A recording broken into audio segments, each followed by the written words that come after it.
Meredith, can you hear me? Oh, I can. I just didn't see your face. Are you gonna do video tonight or no? Becky, can you hear me? Nope. Now she's muted. Are you still, Becky, are you going to be able to do video tonight? Brooke, can you hear me? Yes, can you hear me?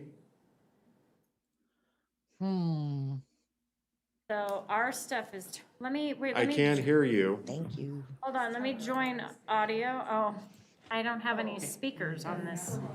Becky, can you hear me? And there's no chat to talk to her. I can text her. Here, I can try to do a chat, I think. I'll text her.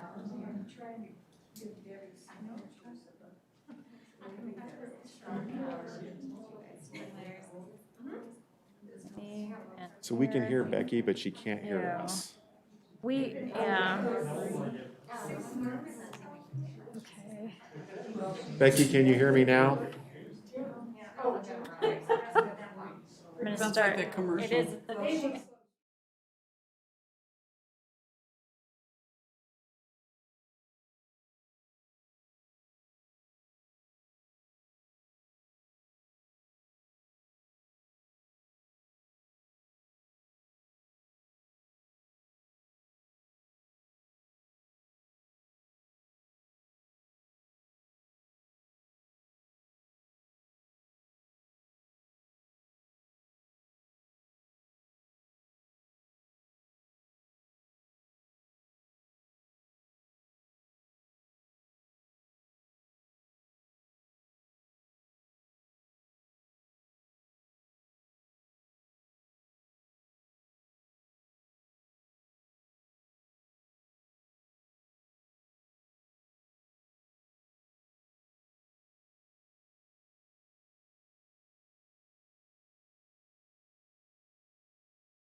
Okay, we're ready to go. I will now call to order the study session meeting of October 4th, 2021. Members of the public are invited to attend in-person council meetings in council chambers on the lower level of City Hall. Public access to tonight's meeting is also available on the Local Government Access Channel 8 for Comcast subscribers, on the city's YouTube channel online, and by telephone using the call-in numbers posted on the meeting agenda. Joanna, will you please call the roll? Mayor Lighty, Here. Mayor Pro Tem Wilford, Here. Councilmember Witkovich, Here. Councilmember Downing will be absent, Councilmember Brown, Here. Councilmember Goff, Here. Councilmember Duran Malika, Here. Councilmember Lukman Hiramasa. Here. Okay, so we are running a hybrid meeting. We have 2 members of council online, and the rest of us are here. So just, be patient with me watching all the screens to make sure I don't forget anybody.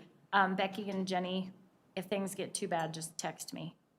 I'm looking at you though, so I'm doing my best.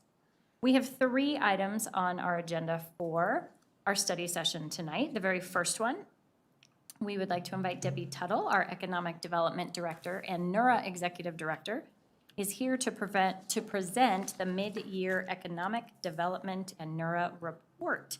We also have NERA members in attendance with us. Welcome. Good evening, Mayor, City Council members, and also our NERA commissioners are here. Madam Chair is on vacation, so she apologizes that she wasn't able to make it tonight. Normally, we normally do our ED report and a NERA report every quarter, but as you all know, there's been a lot on the council's agenda, so this kept continually getting pushed. Not that you didn't know all of this, most of it's always been in the connection, so it's not new news to you, so that's why it wasn't a priority. But just so you know, normally, and with our agreement that we have with City Council and the Northglenn Urban Renewal Authority, we're to give quarterly updates. So again, we got pushed out a little bit, so apologies for that, but I know you guys got a lot on your plate. Tonight we have several of our NERA commissioners, again, as you can see, here to answer any questions when we get to the NERA update. So I'm going to just get started. I'll try to do this pretty quick. I know you have a busy schedule. So as you know, the council's strategic goals, we fit under definitely the business retention and growth, as well as the housing opportunities. Of course, economic development is part of all of these categories, just like most of the other departments fit those as well. But that's where we pretty much fall under. Next slide, just wanted to give you a quick update on the marketplace. First of all, I'd like to report specifically for the public as well as for City Council is, unfortunately, the Harkins Theater will not be coming to the marketplace. Harkins did sign a 10-year lease with Hutensky Capital Partners, or HCP, but the film and movie industries were severely impacted by COVID-19. And the future of the movie theater industry has changed, and it's uncertain at this time. So HCP released Harkins from its lease and is now currently in negotiations with a food and beverage tenant for that same space, plus a little bit more. We're really excited about the new synergy that the potential new tenant will bring to the center. Here, as you can see on the screen, we have 3 new tenants to be announcing. They've got all of these have their plans into our building departments and are under review. Five Below is leasing, Five Below in Dee Dee's Discount is going to take the entire former Office Depot space. So I've got that up on the right, so you can see it's right next to Ross. And Five Below is going to take 9,577 square feet, and Dee Dee's Discount's going to take 20,258. Dee Dee's Discount is a sister company to Ross, which is a nice complement to each other. And then we have Painted Tree Boutiques is going to be taking the former Sports Authority building, which is 32,000 square feet. So we're really excited about that. We actually received their plans today. So all of these, excuse me, with these 3 tenants and the food and beverage tenant, knock on wood, cross our fingers, it would bring in 121,000 square feet of new lease space, which would make the marketplace 90% leased. So only 10% not leased. Plus there's a few tenants, small tenants that are under negotiation right now that aren't included in here. So that's really, really exciting news for the marketplace. Dee Dee's Five Below and Painted Tree. Five Below might meet the end of this year, but I'm just going to say DD's and Five Below is probably going to be Q1, whereas Painted Tree, I know they're in a big hurry to try to open. So it could also be Q1 of next year. I think they would love to be open before Christmas, but I don't know if that's doable since we just got the plan. So being conservative with that. I'm going to go to the next slide. Oops, I did something. There we go. There we go. So many of you know that Governor Jared Polis was here on June 14th at our own, the Glen, which was really exciting. He signed a bill to assist bars, restaurants, mobile food, catering, and hotel restaurants to retain state sales tax, not city, state taxes, for the months of June, July, and August, which they were the hardest hit, of course, with the pandemic. And so this was really a great bill that was passed, and we were really glad to be able to do it at our own restaurant right here in Northglenn. Next, Q1 and Q2 ribbon cuttings. Some of you have been to some of these, so you might remember some of them. Allie Johnson's Speech Therapy is in Office Evolution. Cinsetti's Italian Market, we reopened after a year of them being closed. We thought it was good to have a ribbon cutting again. As well as Vita Care Home Services and also New Jiu-Jitsu that we did ribbon cuttings for.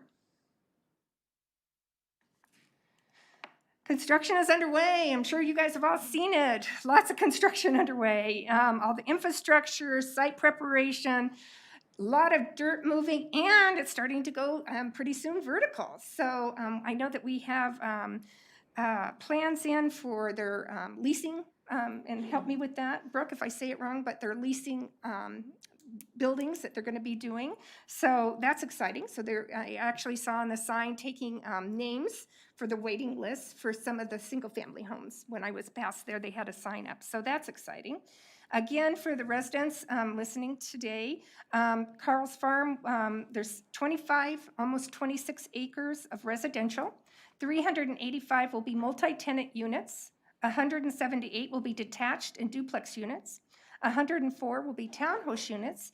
And under consideration is 165 multi-tenant affordable senior housing that hasn't been approved yet, but all their plans are in for going to the Planning Commission. And then I'm assuming it goes to council as well, Brooke?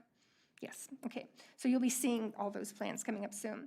And again, it's gonna be great. Lots of parks, lots of open space, a lot of recreation, and there'll also be 8.3 acres of commercial land on the frontage of 120th. We are working with their brokers on several deals right now, so hopefully we'll be able to announce some of that soon. So just a little quick update for the housing statistics. At the end of June, the median home price was $473,000 in Northglenn. The average days on the market were 18. The median monthly rent for a single-family home was $2,900, and there was only 14 that were listed on the market at that time. This fluctuates, of course. It goes up and down depending on what kind of houses there are. Next, I want to talk a little bit about our new storefronts and our closed storefronts. So in Q1 and Q2, we had 20 new storefronts. We added 100 new jobs, and 33,948 square feet were absorbed. And this is all on pages 5 through 7 of your report. And a couple ones that we're going to talk about is Fusion Signs was one. That was the former Dodge Signs building. One I wanted to bring to your attention just because it's unique is K Indian Grocers has opened up at Hillcrest. And then Office Evolution and Phoenix Salons. Those are both co-working type spaces. They had several tenants that actually moved in. And we also had 16 new home-based businesses. We're seeing, again, a lot of home-based businesses opening. Now, the closed businesses, which is always a sad part, we had 26 storefronts that closed. We lost 170 jobs, and we lost 85,000 square feet of space. So net new jobs, excuse me, I apologize. Sometimes these masks kind of do that to you. So we had a net at the end of 3 new businesses. We lost 170 jobs, and again, 85,000 square feet was lost. However, with that said, some of these large closures, we were able to actually release or they were bought after this report was done. So of the 26 businesses that closed, 8 of those businesses have been purchased or released, adding back in another almost 30,000 square feet, adding another 100 new jobs. And so some of the big ones I wanted to talk about that did close, one of the biggest ones was Banks School Supply. I mean, that was almost 17,000 square feet. That was definitely a loss in the industrial park.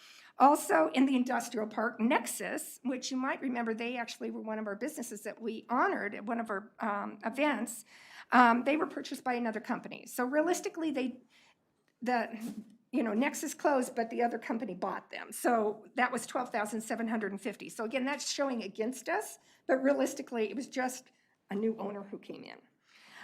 Same with Dodge Signs. Again, they sold the business over to Fusion Signs. That was another 5,000 square feet. So it's not all bad.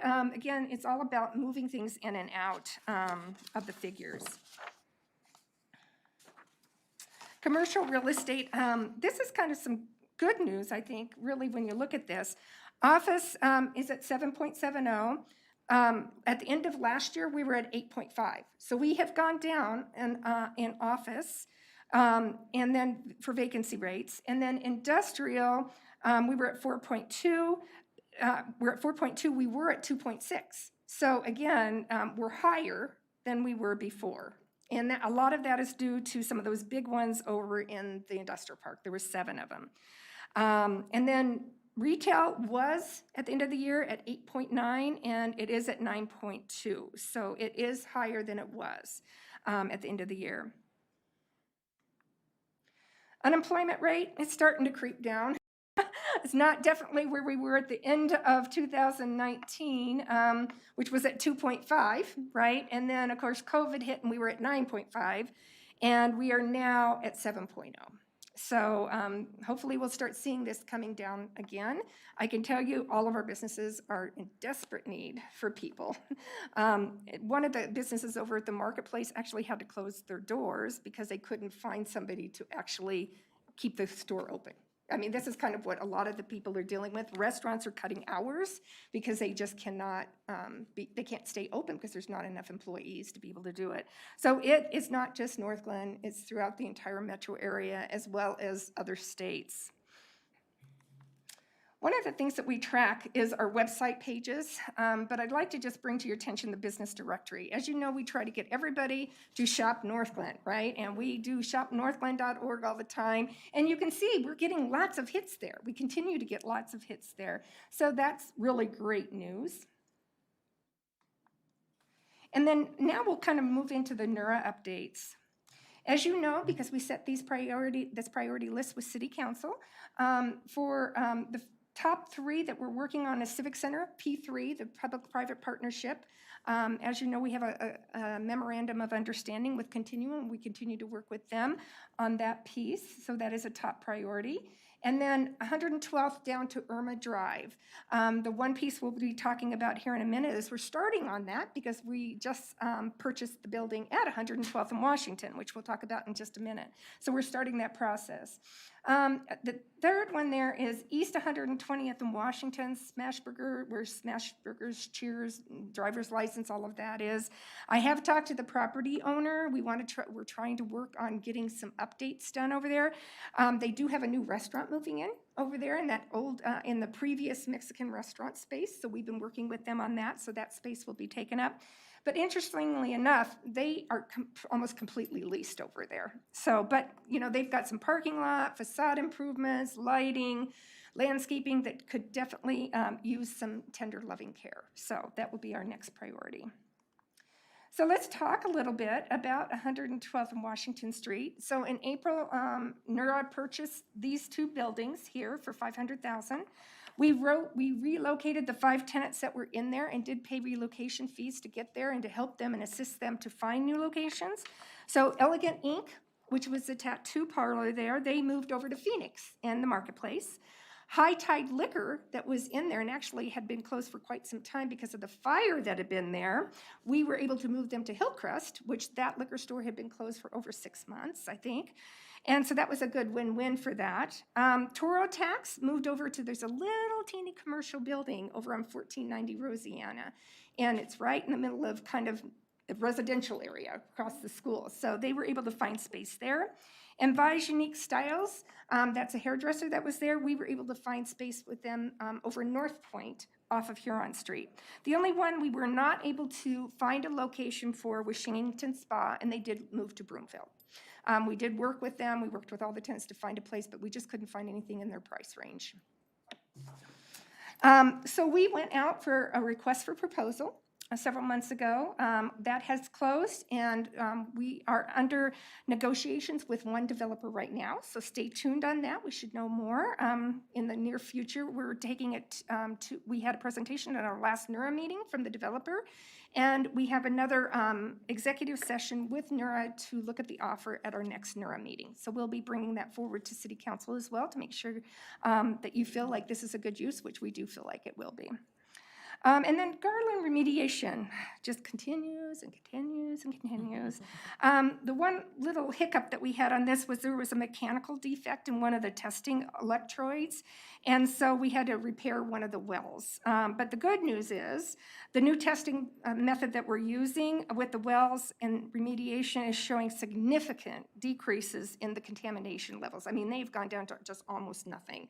Had that one well not been unfortunately needing repair because we couldn't test it correctly, right, when there was something wrong with it, all of our wells would have been fine. We would have been within the CDPHE levels. So again, we're hoping we're going to have it tested again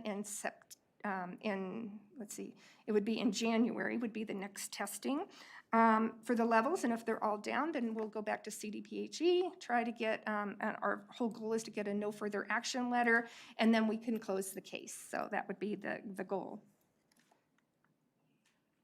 Just a little bit on the grants that we did. We did 6 grants. They were all business improvement grants, which are for exterior improvements. As you can see here, the NURA issued $30,000 of business grants to these 6 businesses that leveraged over $1.1 million in private investments that were already being made.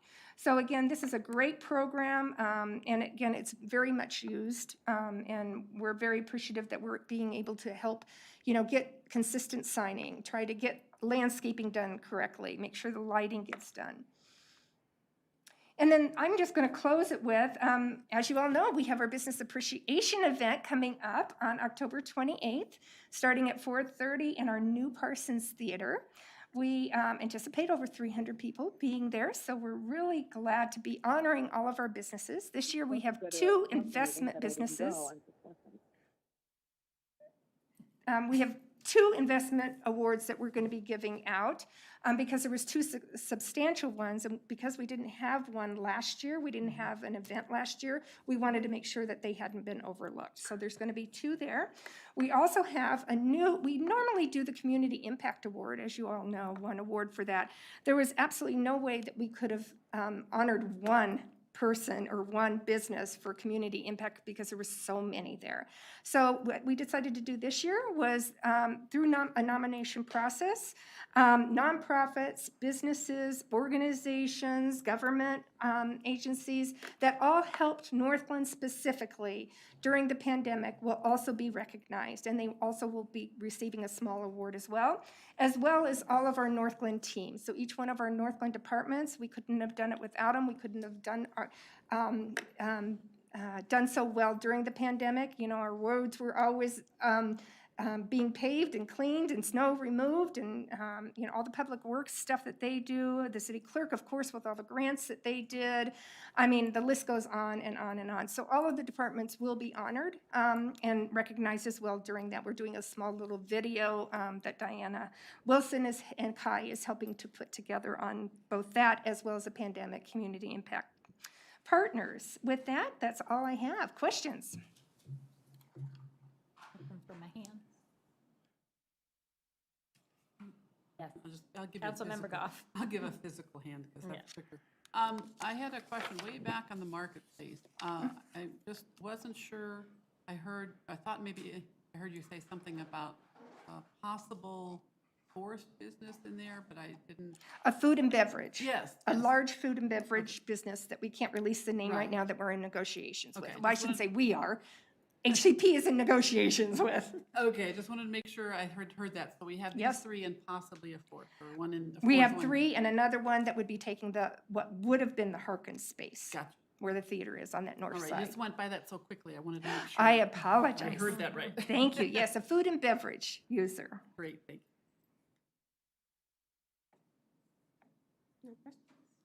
Don't see any more questions. Good, great. Questions for Nura? Well, we've got our Nura commissioners here. Is there anything that you'd like to address with our commissioners?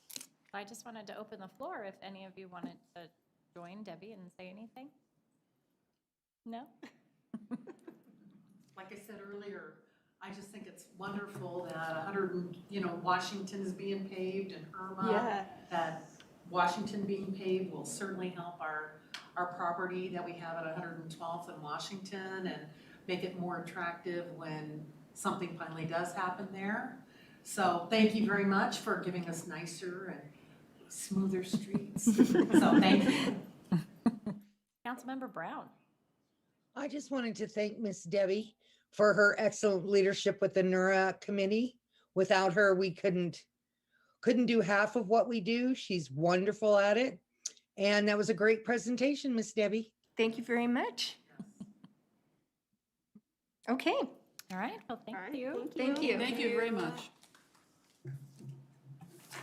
All right, item number 2, update from the Northglenn Sustainability Committee. Becky Smith, our planning manager, is here. Hello. Hi. All right, I'm not sure. Just forward. Oh, okay. Great, so thank you for having us tonight. As Mayor Leiter mentioned, I'm Becky Smith, I'm the planning manager. I also work as the staff liaison for our sustainability committee, so I get the honor of teeing up this presentation for them tonight. This is an update from them, though, so I'll just preface it with that. Basically, we formed in March of 2021 a sustainability committee, which is made up of 16 residents and stakeholder members. It was formed as a result of a meeting that we had with City Council in the fall of 2020, where staff presented a huge list of things that we could do that would work towards implementation of our sustainability plan. Sustainability is a huge topic, and there are so many things that we could take on that at that point it was decided that we should form a resident committee to help us prioritize some of the areas that we think are most important. The stakeholder agencies, in addition to our residents, include Tri-County Health Department, Adams 12 5-Star School District, and the Colorado Department of Agriculture. We've been meeting monthly, and the committee did decide to have a structure of a strong co-chair lead. So we have our co-chairs here tonight. They set the agendas, they work with staff on what topics and information they need for each meeting. And our co-chairs are Renata Trizilwadi and Jen Park. This whole year so far has been mostly focused on identifying our mission, purpose, and top priorities. Tonight they are here to present on those topics, including our priorities for 2021, which will also lead into 2022, recognizing that the year is almost over. I do want to note that while these priorities were identified by the committee, this is a volunteer committee, and so they've determined that they can take on a couple items that they can really focus on. It doesn't mean that the city isn't still focused on other aspects of sustainability. So you might not see prioritized things like the EV readiness for this year, but we are, as staff, still working on an EV readiness plan. We're still implementing our energy action plan and working on promoting the home energy squad visits. So there are other aspects of sustainability that the city is working on that don't include what will be presented tonight. We are seeking as a committee feedback from City Council on what we've identified as our top priorities, because this committee has expressed that it's important to them that their priorities do align with those of City Council. And they also would consider taking feedback back to the committee as far as other things that you might want the committee to consider. So with that, I will turn it over to Jen to really kick off the presentation. Thanks, Becky. My name is Jennifer Park, and sorry, we'll get to the vision slide here in a moment. Okay, our vision was created throughout our first couple meetings. We really focused on putting our heads together and coming up with what our committee wanted to accomplish through the Sustainability Committee as a group. The vision of the Northglenn Sustainability Committee is to creatively and thoughtfully utilize our resources, show pride in our community, and meet our present and future generations' needs without compromising the ecosystems on which we depend, in order to create an exceptional quality of life for every generation. Our mission and purpose: the Sustainability Committee's mission is to coordinate, initiate, and promote sustainability within the city. We advance, encourage environmentally sustainable practices and ideas within the city, including but not limited to city operations and facilities, new development, city ordinances, governing construction and development, local businesses, neighborhoods, homeowners, and residents. We also collaborate with city staff to continue to implement and update the strategies and goals within the sustainability plan. Our purpose is also to provide recommendations and suggestions to council regarding laws, ordinances, rules, programs, and funding that promote sustainability. We work in cooperation with other city boards, commissions, and committees to promote sustainability policies and programs. We promote sustainability awareness at city events or at the request of interested groups or individuals. We conduct occasional community surveys to understand the local perspective on the sustainability plan and progress the community feels is necessary. Our focus areas. The Sustainability Committee will focus on policies, programs, and awareness as identified in the city's adopted sustainability plan goal areas. The committee will be responsible for recommending revisions, additions, and amendments to the sustainability plan. Each year, the committee will focus on 2 to 4 prioritized topics from the goal areas in the plan and will identify one of those topics to be addressed as urgent. We conducted a poll this year amongst the committee to identify those goals of what we would be bringing forward to work on for the remaining of this year and what we would push forward into 2022. Urgent topic areas can include topics outside of the goal areas listed in the sustainability plan. The plan goal areas include arts, culture, and events, community education and civic engagement, sustainable economy, environment and public health, housing, human dignity, open space and land use, resource conservation, transportation. And with that, I'm going to go ahead and, I did want to make one more note. We have divided ourselves up into 2 subcommittees. This allows us to take the 2 goals that we have for the remaining of 21 and into 22 and focus on those goals. So we have our waste optimization group and we have our climate action group. So they're split into those goals and those groups. And now I'll turn it over to Renata. Thank you. Thank you. Thank you for the opportunity for us. My name is Renata, and I would like to explain a little bit about our priorities. A few months ago, we had a retreat, and we did a poll to identify the 2021 priorities as well as the 2022 priorities. As you can see, we gathered several ideas, aspirations from the committee members, as well as from the sustainability plan. And we agreed that we will put the first and the second top priorities as the 2021 priorities, and the third and fourth priorities for the 2022. But later on, we agreed to redo the 2022 priorities. So we are going to focus on the first and the second priorities, which also reflect on our subcommittees.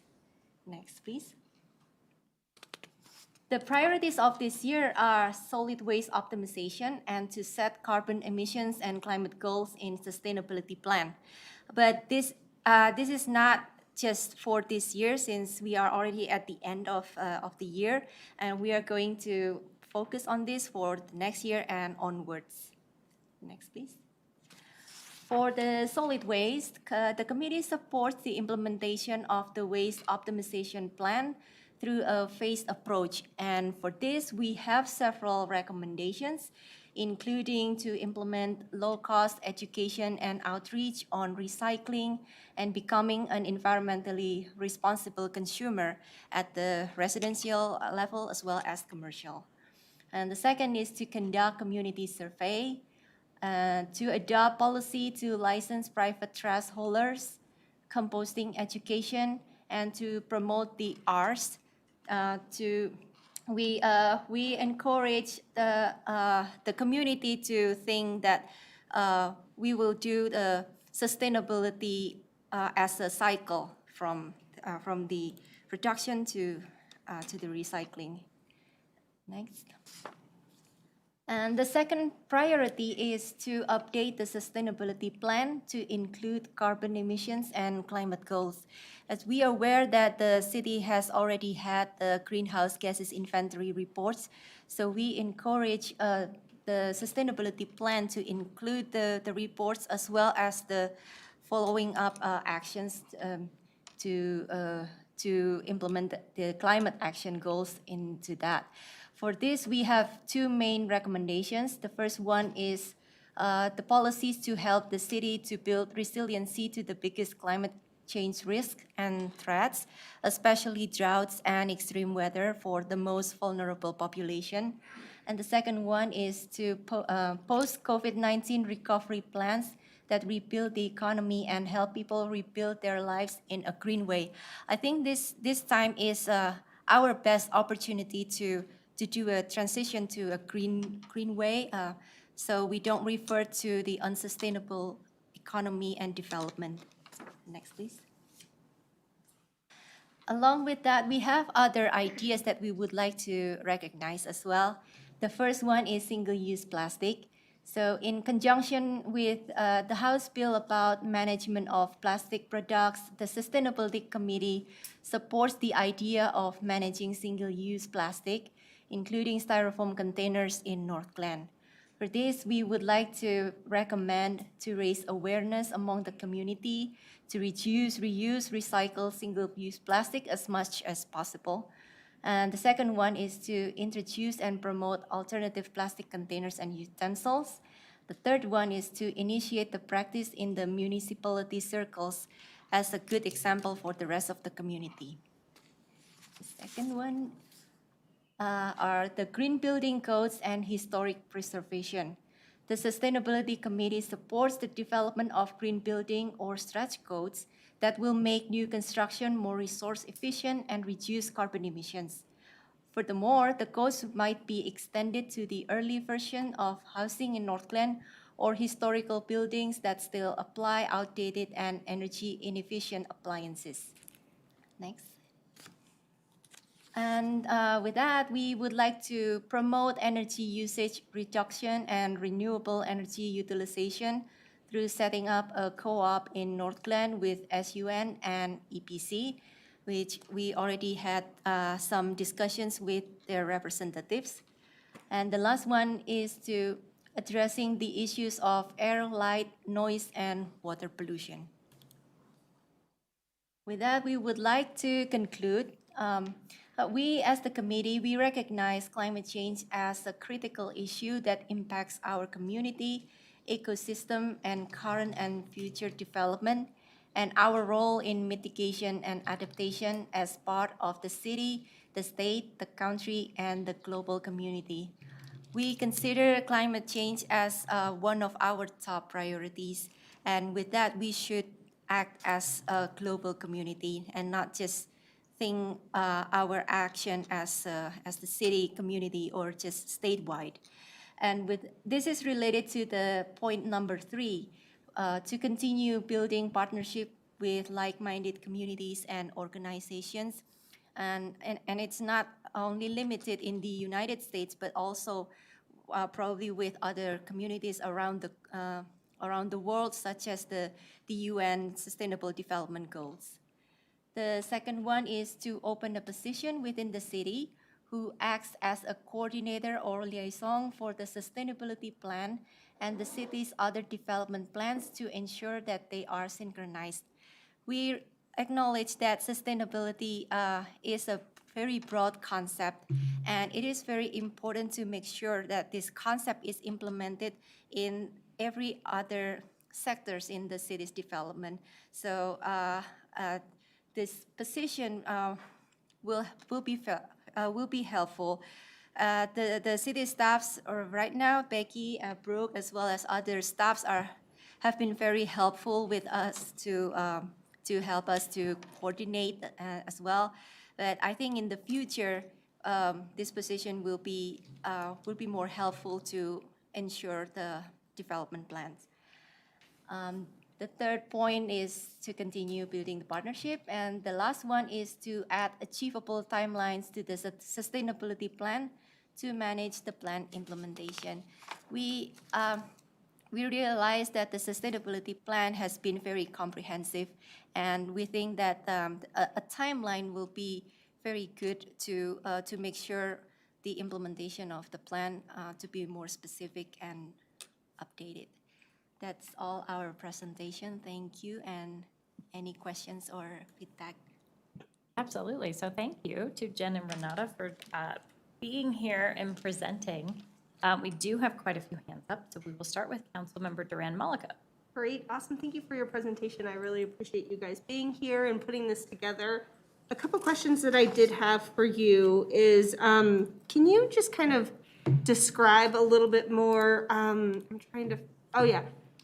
your solid waste slide, it says adopt policy to license private trash haulers. Can you explain to me what that means a little bit more? I'll actually jump in with this one. Okay. So the Sustainability Committee actually reviewed a draft of the Waste Optimization Plan, which has not come to council yet. So that's a little bit out of context for you. It is slated to come to you in a couple weeks, I believe. I think November 15th. Okay.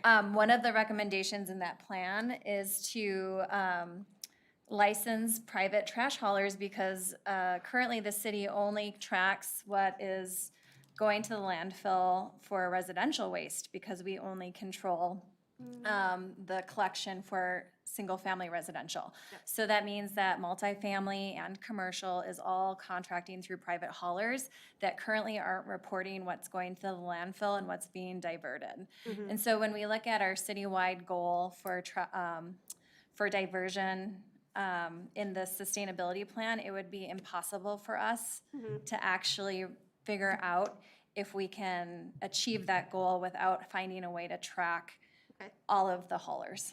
So very helpful. Thank you. yeah. I'm like, what are we doing? So I actually Got it. Thank when, you. when we got to the slide, I was like, we probably need a little bit more context. Exactly. Well, I really appreciate it. That helps. Okay. So that was my first question. My next question is, so you guys talked about, recommending updating the sustainability plan. And then I saw under other ideas about updating our building codes. Is that going to be part of this sustainability plan update? That's happening next year, right? Yeah, Okay. I'll actually jump in one more time. Okay. So the committee does support moving to the 2021 energy codes. Yep. And we have talked about that, and we've talked about stretch codes as a group. It's not a priority for the committee at this point, but the Okay. city staff is working with SafeBelt right now to review the 2021 codes, as well as working with a partnership of municipalities. I believe there's 5 of us that are looking at not only adoption of the 2021 codes, but also looking at stretch codes that would get us to net neutral into the future of energy emissions, as well as a path to renewable energy. Mm-hmm. So that is occurring, but again, not with this committee directly. However, they have said that they support these initiatives. Okay. Great. And, Awesome. and just to add to that, part of when we presented the 18s, one of the things that I had mentioned to council is that I usually historically have looked at it in 6-year instead of every 3-year cycles.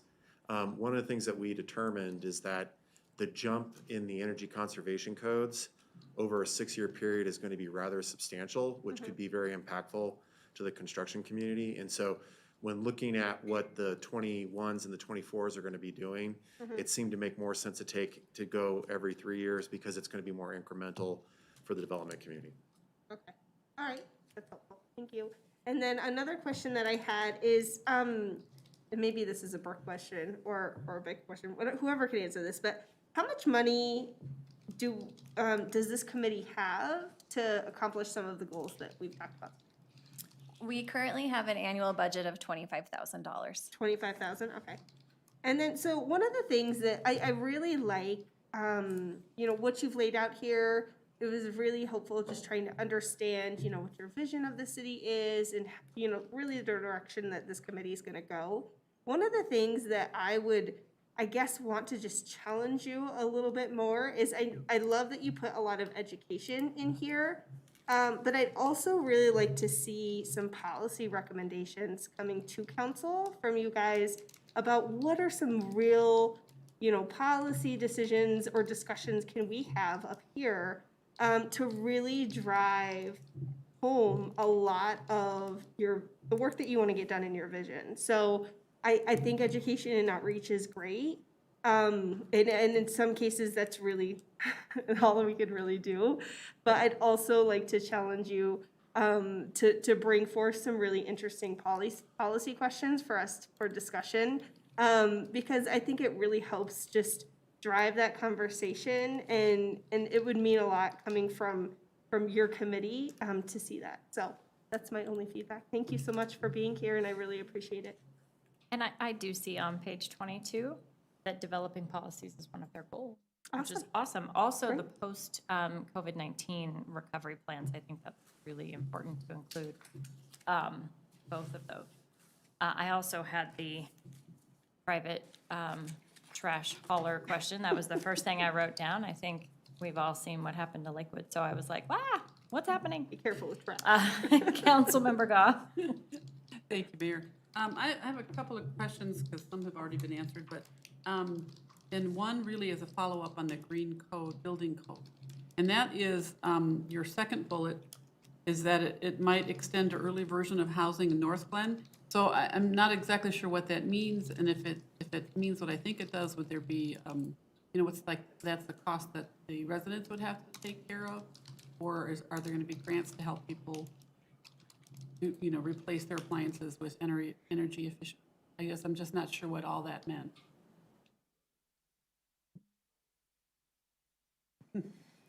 So Renata can jump in if I'm wrong here at any point.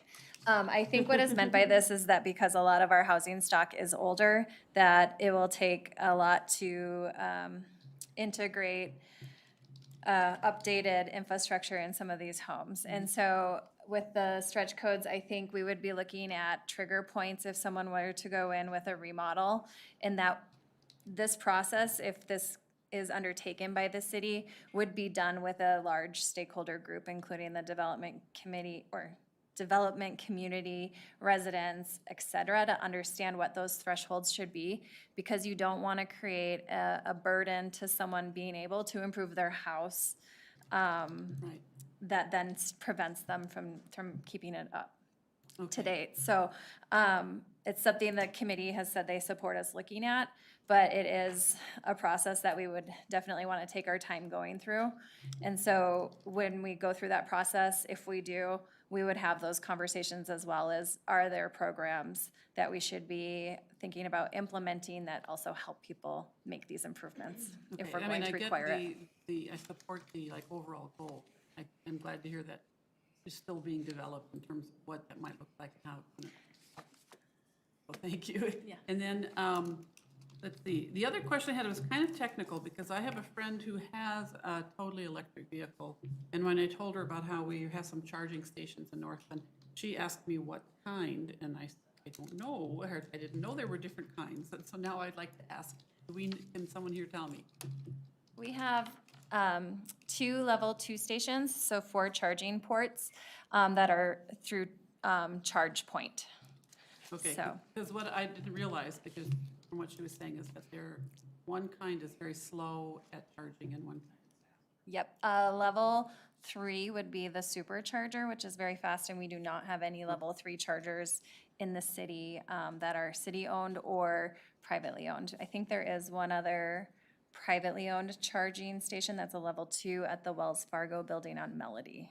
I know some of the car dealers might have them. Yeah. Yeah, okay, all right, thank you. That helps me. I'm gonna do a little bit more research on that. And then my very last, it's really more of a comment, but somewhere in here you were talking about as part of the awareness with our community. And I was just thinking that I've been to a couple events where we've given away reusable straws.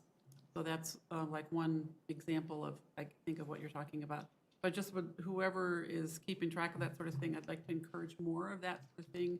When we do giveaways at events, we could try to be more sensitive to what we're giving away, that it's not all made out of plastic, that it might be that's more helpful, along the sustainability ideas. So that's it for me. Thank you. Thank you so much. This was a lot of work. Thank you. Mayor Pro Tem Wolford? Thank you, Madam Mayor. I'm hopefully going to be able to get through my comments without a sneeze or a cough from baby over here, but we'll see how it goes. So first, I wanted to start with adding on a little bit to the answer that for Councilmember Goff around the charging stations.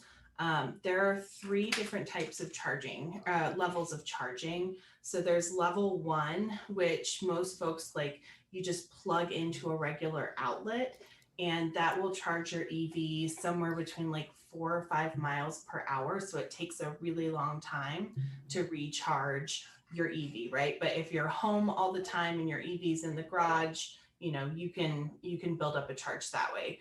Then there's level 2, which is what we have in the city. And those typically can charge an EV anywhere from like, 12 to 60 miles per hour. So like they charge quite a bit faster than the level 2. And then there's the level 3, that's the DC fast charging. And I think you can do something like 80% of your batteries charge in somewhere between 20 to 30 minutes. So it's like the fastest type of charging. So I don't know if that kind of helps build a little bit more context for you in your question in terms of the different levels. But I imagine a lot of the charging stations, in the future are going to be level 2 and level 3, and the ones that folks will install that Excel currently has rebates for are level 2 charging stations that folks can put into their home. So I'm really excited about the direction that the Sustainability Committee is going, the way that they've gone forward with prioritizing the things that they want to work on. And I think that, in particular with focusing on the waste as well as the sustainability plan and the climate action piece, I think they can bring forward a lot of really awesome policy change. So I'm excited about that because, as far as I'm concerned, the education and outreach, really speaks to the behavior change that it'll take to achieve some of these goals. And then when you've got the policy change as well, that's where like the big transformational change comes in. So I think that they're definitely onto something there.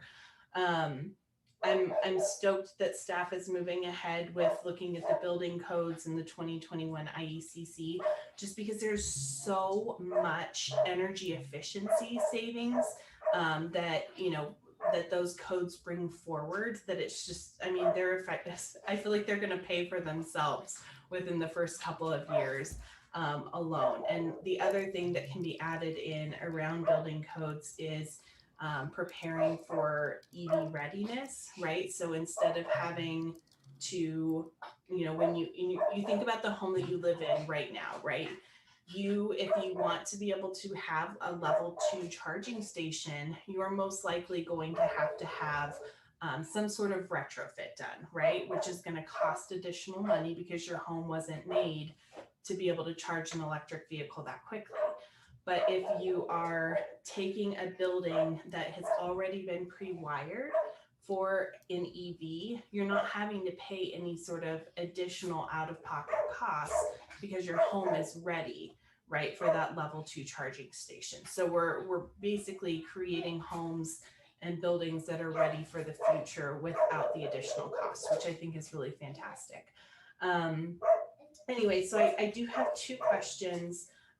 One is around the Solar United Neighbors partnership.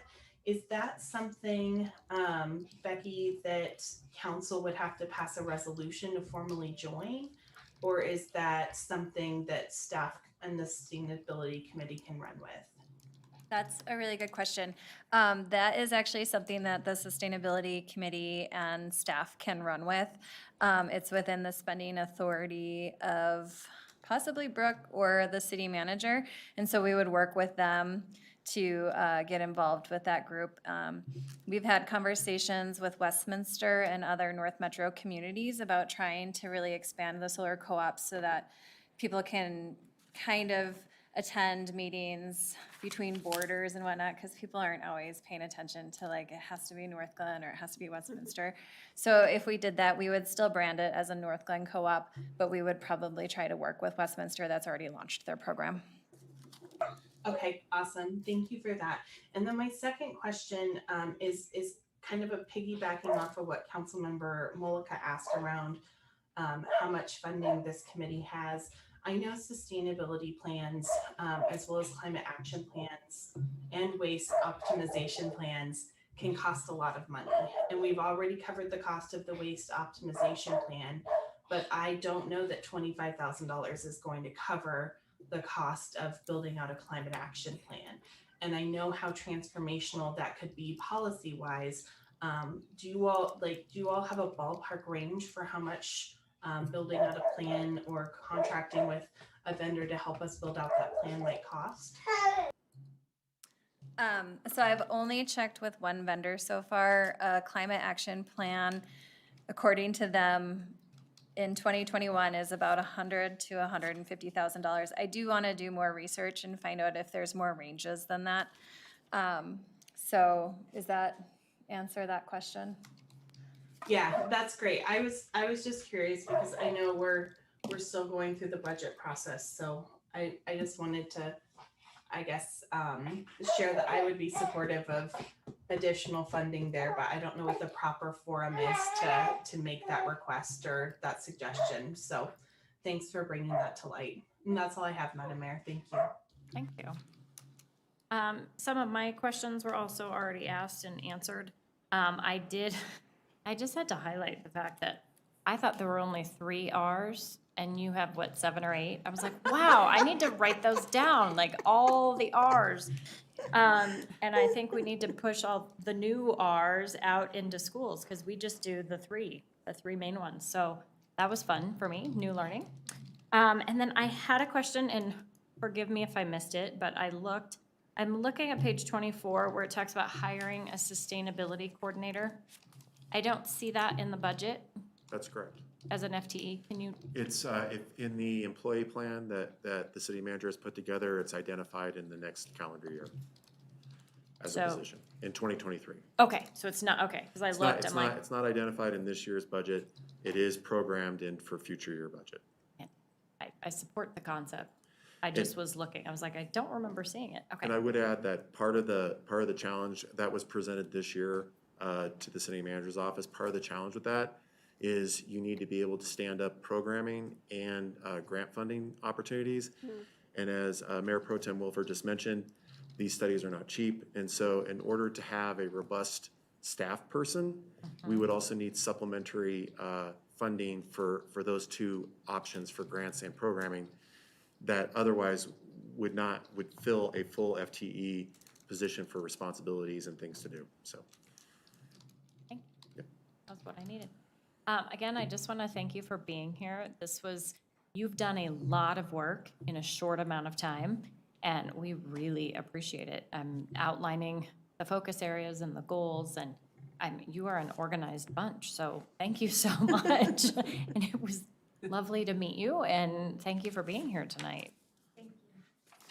Thank you. Thank you. And Mayor, if I may add. Yes. I will say that I've worked with a lot of committees and commissions in the past, and I have to say, these folks are really focused, motivated, enthusiastic, and very, very ready to do some stuff. It's a very exciting opportunity to have this group. And I will tell you, it's not just these 2, it's the entire committee. It's pretty awesome to see. Thank you for being here. Love it, love it. Thank you. Have a good night. All right, Sarah, come on up. We have Dola IHOP. I was like, you getting pancakes? I know. I know, that's what I thought too. I was like, we're getting enough. Pancakes later. Thank you for being here. What do you have for us tonight? Yeah, presentation has disappeared. Just go forward and it'll come up. Yeah, Cool. There's a blank slide in between. Gotcha. always, yeah. So just here to talk about a grant and program application. It's the Innovative Housing Strategies Planning Grant Program application. Somehow IHOP came out of that. Not 100% sure, but. Right. So just quickly going over the kind of purpose and benefits that we see for the city. The funds were received through House Bill 21-1271. It's meant to help local governments adopt policy and regulatory strategies to address housing needs. Benefits for us is that the grant will predominantly be in the form of data and policy direction. So the grant funds can be used for housing needs assessment that can provide us with that data to better understand our housing needs. We also expect that information and the recommendations from the assessment can be incorporated into the comprehensive plan update. And then also the kind of main benefit of the grant is funding the creation of new policy updates that start to address the kind of identified housing needs. So for the requirements, it does require a minimum 25% local match. We're looking at between 50 and 70,000 for the grant ask. We will be double checking with firms before kind of submitting that application to get that. That is a recommendation from the state. And then also the funds need to be spent prior to June 30th, 2024 as per the legislation. And the grant does require buy-in from local officials to acknowledge support for pursuing the adoption of the policy strategies included in the application or those that could come out of the needs assessment. So our kind of proposed use of the funds would be to undertake a housing needs assessment and then develop the code language for those policy strategies to be potentially adopted. So going a little bit more information as kind of what a housing needs assessment is. It would be utilized to kind of better understand the state of our community, and it would allow us to evaluate how useful the proposed policy strategies, those are required as part of the application, I'll get to that in a minute, or even the ones kind of us to suggest new policies, and aid in the development of policy recommendations that could also be included in the comprehensive plan update. Assessments typically include and evaluate specific demographic data, economic characteristics and trends, current housing inventory and characteristics, government policies and incentives, and the adequacy and availability of selected community services generally related to housing. So as I mentioned, we do have to include proposed policy strategies in the application. These were informed both by DOLA staff as well as the authorizing legislation for the grant program. Each strategy was chosen to take into account our limited opportunities for new development and instead look at an approach that's a little bit more conducive to redevelopment. So the first one would create requirements that call for the automatic rezoning of commercial properties that have a certain percentage of vacancy over a specific period of time to a mixed-use district. This will is expected to consider the kind of intensity of each mixed-use district. We currently have 3. So looking at kind of their applicability within various areas in the city. And then also the potential use of overlay districts that may also be considered to mitigate any kind of negative impacts from rezoning to mixed use, really making sure that whatever rezoning there is conducive to the area that it's in, and that it's not going to overly impact other kind of adjacent properties. The next one would be the creation of an expedited development review process for multi-family housing that meets the standards and guidelines for the district in which their proposed development would be located. So right now, it would have to go to a public hearing, no matter what, for kind of multifamily. So these expedited review timelines have been noted to kind of decrease project costs that are generally recouped through higher rents. So the higher the project cost, the higher the rent for the residents. So potentially lowering the cost of the review and the timeline, or sorry, the time, not necessarily the cost of the review, could help reduce those rents. So the next two So kind of in regards to infrastructure would be the creation of a dedicated funding source to subsidize infrastructure costs and associated fees related to publicly owned water, sanitary sewer, storm sewers, and roadway infrastructure. This one is looking at kind of setting up those fees, and one of the properties that could benefit from this would be Marketplace. Assist with their stormwater infrastructure improvements that could be triggered once redevelopment occurs. This policy definitely warrants further research and examination to kind of understand its applicability and feasibility specifically to Northglenn and our current funding structures. And then the last one would be granting duplexes, triplexes, or their appropriate multifamily housing options as a permitted use or use by right in single-family residential zoning districts. This one really has the potential to serve as a long-term strategy that is directly informed by the recommendations and priorities in the comprehensive plan, since they will be looking at areas of change throughout the city, both commercial and residential. So one important thing to note about these strategies is that they're included in the application because it is required, but should the assessment propose other strategies that are more conducive to addressing our needs, we're able to kind of amend these or pursue other options altogether. They primarily want to make sure that there is a good faith effort to pursue these policy updates. We have to include these kind of in the application to begin with, and these make sense, we think, for the community, but also want to make sure that we utilize that data and the information to make sure we have the best possible strategies moving forward. And that is all I have, if there are any questions. Councilmember Goff? Okay, so mine, I don't know who it would be for. It might even be for Corey, but, I like, I think it's important that we do some kind of study. I mean, I think what you're asking of us here, I would support. But I do want to know if there's any way the expedited reviews process or that's one thing, could be somehow tied to lower rent. I just hear how, like we're cutting costs and so that should make the rent lower, but it doesn't mean that it will. And so that's one comment I have or question, I'm not sure. And then the other one is that in some of these things about like expanding duplexes, triplexes or whatever. Now, are we talking about like a triplex that's is owned by the person living it or is rented? And that's some of the concerns that I have. I guess maybe would that study be looking at what feasibility is of one versus the other, or? I'm not 100% sure of the specifics of if it would look at that feasibility. It would look at kind of our home ownership versus rental kind of understanding, and I would assume that it could start to look at that. The reason we're including this is that because we are redevelopment focused, this allows for someone to kind of go in and potentially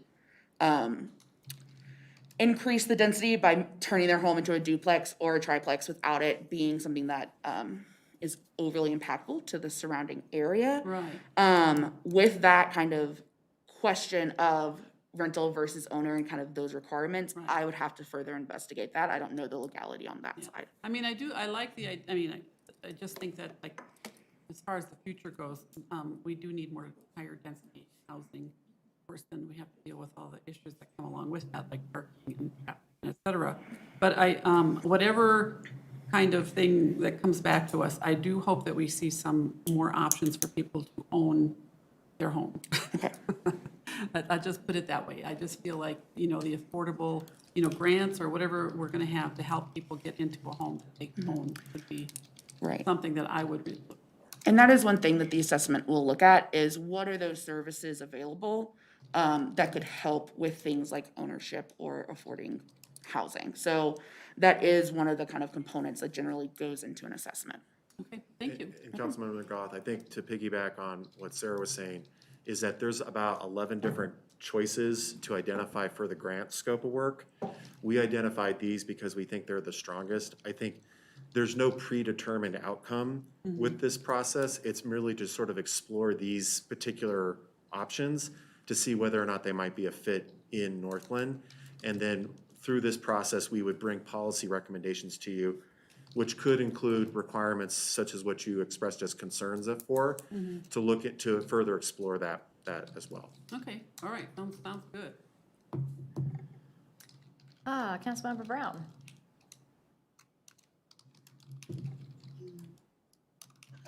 Thank you. I'm having technical difficulties today. I just had a couple questions. Did you say that any of these strategies would have to go to the voters? For instance, like I know we had a whole bunch of conversation about granting duplexes and what the voters wanted and what they didn't want. But is there anything on here like that they would also have to approve? So Let's say that we were going to say, all of a sudden we were to say that we agree with granting of duplexes, triplexes, and other multifamily housings in single-family zoning districts. Is that something that the public would have to vote on? they would not have to vote on it. It would be kind of follow our standard update process. One of the kind of components of this grant and its alignment with the comprehensive plan is that we will be doing pretty robust public engagement, primarily utilizing what we're doing for the comp plan, since this will be happening in the next year if awarded. So we will be able to seek that input from residents. They are not necessarily going to vote on it specifically, but we can provide the kind of outreach and education component of it, so that they're at least aware and we can get a sense of what our residents would like. With number one, the automatic rezoning of commercial properties to mixed use, I'd be really curious to find out from Debbie the effects on Nura, you know? Yeah. Because, you know, we have a very limited tax base as it is. And I know that brick and mortar stores are going away. We're seeing that no matter what. But we do have a very limited tax base, and that concerns me to rezone from commercial properties to mixed use. That's really all I have to say. It concerns me because our money, our budget, our general fund, a lot of it is driven by taxes. You know, whether it's housing taxes, which that meets that point, or sales taxes. So I'd be real curious to find out what Debbie's thoughts are on that. Other than that, I do understand that this is just a proposal and it's not what we have to come up with at the end, but I just would like to have more understanding. So Councilmember Brown, a couple things. The idea here is to explore these as potential tools for our toolbox. And whatever we bring back from this exercise, you would have discretion on how you wish to carry it out. So the idea here is that it's not that you will adopt these regulations. It is that we're going to explore these possibilities and understand whether or not they're a good fit for Northglenn, and then bring it forward. And if so, then we would bring back forward policy recommendations on how to implement them. So to your question about residential and commercial, we actually tried to answer that question, I think back in 2014, 15, when we did that sustainability feasibility analysis, where the question at the time was, the council was focused and concerned that if we lost any commercial base whatsoever, we would be financially insolvent and that we would jeopardize losing our base. That study sort of proved that there's flexibility in there, and that's part of the reason why we've looked at the redevelopment of Marketplace to be mixed use, is that we think that there is an economic model that can support that, but we obviously don't want to cannibalize our market share for what we do rely on sales tax base. But this study will also be very cognizant of that because we will incorporate that. But I want to emphasize that this is to bring forward recommendations to the council for consideration for adoption, and how we go about adopting them will be a separate discussion. Okay, thank you, Brooke. I really do appreciate that. Yep. Councilmember Duran Mullica.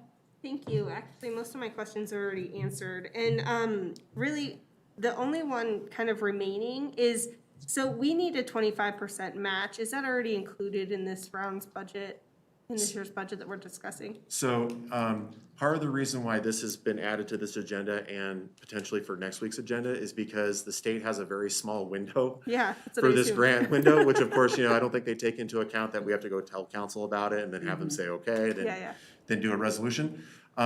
So one of the things that we would be doing and working with the city manager's office and finance is that this would come back as an amendment to the current budget package to accommodate for this grant request.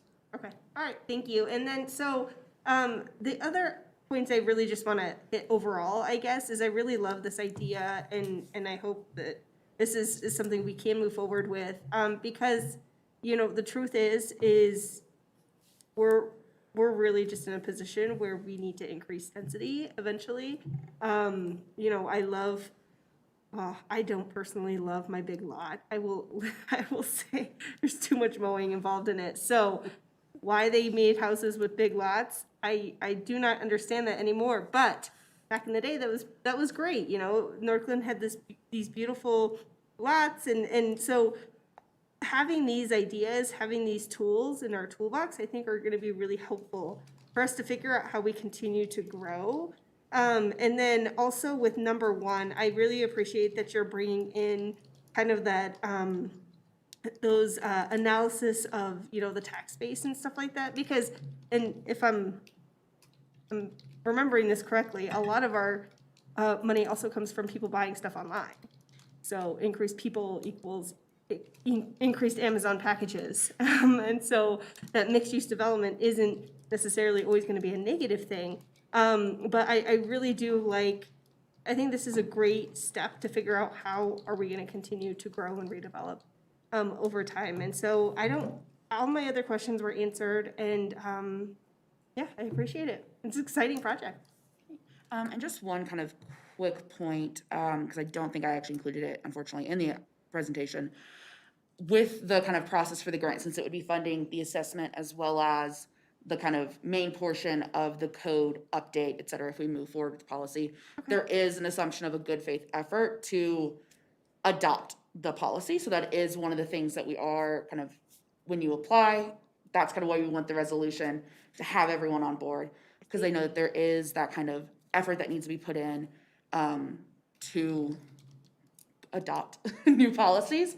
And one of the things, again, kind of just to reiterate, utilizing the comp plan public engagement so that we really know what our residents want and need is going to be really helpful in terms of housing, and then also using that data for the plan. So I think that any kind of policy strategies that come out would have support, both data, and we would be looking at it from the lens of public engagement through the comp plan. And I would just add that we did that housing study analysis in-house a few years back in 2018, 2019. And that was an in-house effort because we didn't have the financial means. This is really the type of study that we had initially contemplated to do, to really sort of talk about what is affordable housing, what is market rate housing, where do we sit in that paradigm as a community, and then how do we inform policy with that information? So, okay, I have a few questions. I actually wrote down the word confused, and that's totally on me, but I was like, I am confused for a couple of things. So these are just clarifying questions. So according to this, the DOLA document, House Bill information, it says that applications were due September 20th. They reopened a second round. Yeah. Okay. So we are, and I've double checked, I haven't gotten a response back from DOLA, but we expect it to be the end of October. Hence the trying to get in as quickly as possible. Thank you. I was like, Yeah. it's in red on my screen, so I was like, I'm confused about how this timeline goes. Okay. Yeah. That's helpful. Thank you. Second, I really like the memo. It's very easy to kind of get to the heart of what you're asking. And then I also had the question about which budget year the money was coming from, so that was helpful. The question I continue to have, because it makes sense, but knowing how landlocked it is, for me, I don't know, I keep picturing some of the maps that staff makes where it has like the map of the city and then it's like, here's a colored spot and here's a colored spot. Because to me, I just don't see where the opportunity lies. And maybe that's part of the study. But I just think through, we're not bursting at the seams. We have such limited growth opportunity, which makes this important work. But I just think our residents might want to know if we're not planning nerds and we don't understand the language. Because I'm looking, I went through this document multiple times going, okay, I know this makes sense. I totally trust the staff. Yes, I'm going to vote yes on this, but I still need to understand where is that opportunity in our city? Because we've already made decisions about Carl's Farm, right? That's done and not changing, I'm guessing. So I think it's just the clarity, maybe kind of, I don't know, you could dumb it down for a very basic resident, which is me. Okay. What does this mean for the city and where is the opportunity?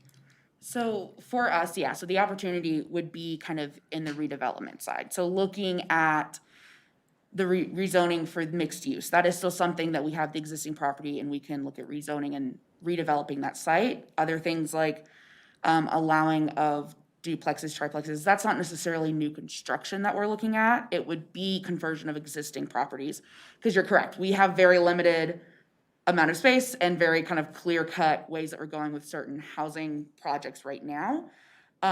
So the assessment would also kind of further detail that. It would look at and understand that we're 97% built out. And it would look at that assessment and our needs from that side, because we aren't gonna be able to build brand new affordable housing. And a lot of the kind of legislation that, or policies that were suggested are new construction based. We're not necessarily looking at those because we understand that we are limited. So it would be, what can we do in our existing neighborhoods, in our existing properties and developments that can promote housing or more housing options, whether that's affordable, different types of housing, et cetera. And why the needs assessment is a really integral part to this whole package is because we'll understand more our unique situation. Okay. If that makes sense. Okay. Totally. Can I give you 2 examples that Yes. just popped into my head? Not that I want to do this to your lot, but would an example be that Councilmember Mullica's house is scraped and they put a duplex on the property instead? Yes, because I think right now that would be allowed as is to kind of be able to demo a property and then rebuild something. So if, say, the policy that would allow duplexes, triplexes, et cetera, within a single family, if that was passed, then yes, that would be something that could be used. It could be scrape and rebuild, or it could be utilizing existing structures and renovating them to allow for the duplex, triplex. Just like dividing the home and like with an add-on kind of thing. Okay. Yep. And then another thought is, so we talked earlier about the banks, school supply, that whole warehouse is empty. So is that another where you're saying you would redevelop that and rezone it into housing instead of commercial property? I think one other way to look at this is, I'll take Hillcrest as an example, the Hillcrest Shopping Center, where Santiago's is and Red Lobster. What if the property got scraped and they placed the same amount of square footage of commercial space on that site, but then put housing on top of the commercial? That could be another option. So it's not necessarily surrendering, it's not either or, it could be combination. That's when you hear planners speak for mixed use, it's talking about the integration of potentially having multiple uses on the same property. Not unlike what's currently being potentially contemplated here on the Civic Campus redevelopment. So I think it's a way to think about how we can better gear and create policy that enables the opportunity for that to happen.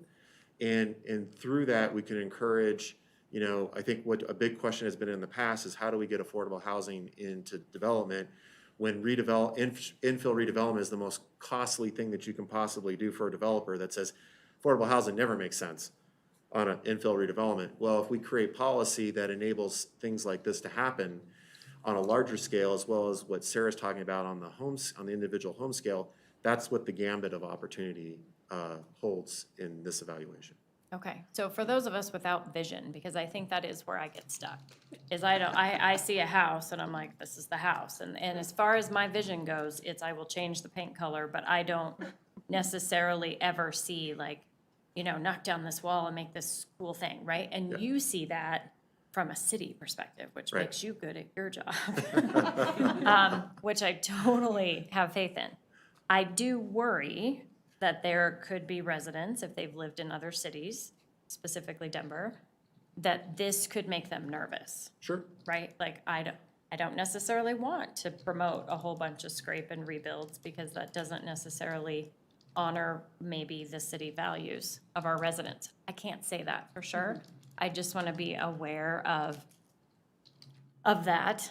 And your example of Hillcrest, if I lived over there, I don't know that I would suddenly want a big you know, something with commercial and residential all stacked on top of each other in that location. So does this opportunity set us up for a bunch of argument?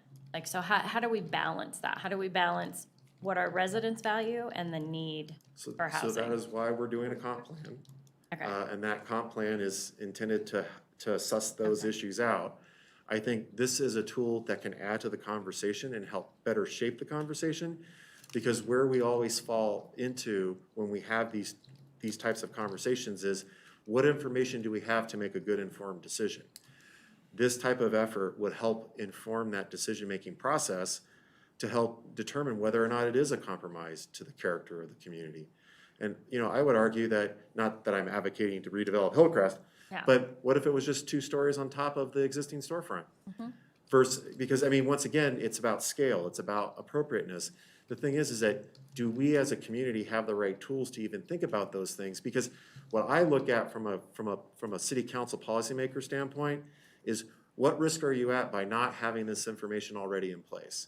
And how does that either tie your hands or potentially force you into a decision you can't say no to? So I think there's as much strength in an effort like this to help you as elected officials make good decisions. Absolutely. And I appreciate the clarification. And I think anytime we have grant money and we just need to come with a little bit in order to give you something to work with to get to the bottom of all that, I think it's great. And I would also suggest, we are fully aware of the sensitivity of what some of these topics may bring, but that's why we think we need to have this, that's why we are engaging in a robust level with the community, with the comp plan, to have those conversations. And this will dovetail nicely into the comp plan because we will have better information than we have right now. I also see Councilmember Brown. Would you like to add another question? No, kind of a statement, I think, at this point. As a city, if someone were to put a duplex, let's say we did the whole scrape and put a duplex or a townhome on my property, because I've got a great backyard and I could do a townhome. What's the guarantee that I'm not going to charge $2,500 for each of my townhomes that I'm going to rent out? And all we've done is made the city more dense, but haven't done anything to reduce rent for people, because people sometimes are greedy. So unless we could tackle it, you know, and I can't think of anything legally, that's a Corey question, where we could do something like that. I'm just throwing it out there. So one idea to address that hypothetical is, you could put a percentage AMI requirement for any rental duplex property, so that the rent rate has to be based on market plus a deduction of 20% if you said 80% AMI. So there could be policy recommendations along something of those lines that could establish that if you want to do duplex, you have to do it below market rate, or triplex or whatever, and you'd set up a requirement that would run with the property, so that it would be an administrative enforcement mechanism that you could then take action on. Wow, that sounds really interesting. I'll be very curious to find out what the study finds.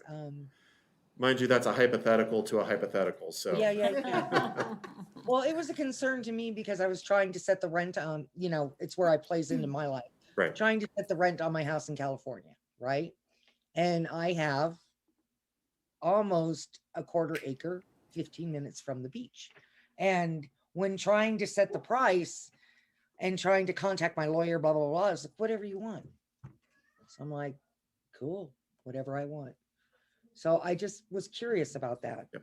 And by the way, I reduced the rent $1,000 off of market value so that a single mother could move into the house. So I did my share.